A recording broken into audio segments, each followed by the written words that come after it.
আজকে ঈদের দিন আমি কোনো এক কারণে গাজীপুর থেকে ঢাকা যাচ্ছি। লোকাল ভাবে সোনার বাংলাতে উঠে পড়ি, যেটি শেরপুরের একটি গাড়ি। এই 4 সিট খালি থাকায় সেখানে বসে পড়ি। গাড়িতে উঠে তো অবাক, ঈদের দিনও প্রচুর যাত্রী।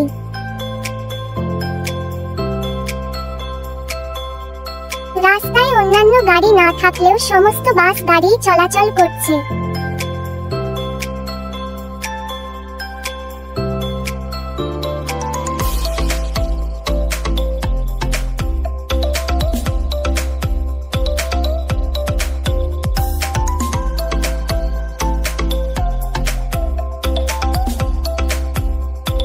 গাজীপুর চৌরাস্তা গিয়ে আমাদের তারা নামিয়ে অন্য গাড়িতে তুলে দেয়। যদিও শৌখিন নিয়ে আমাদের তুলে দেয়, কিন্তু গাড়ির অবস্থা তো দেখতেই পারতেছেন।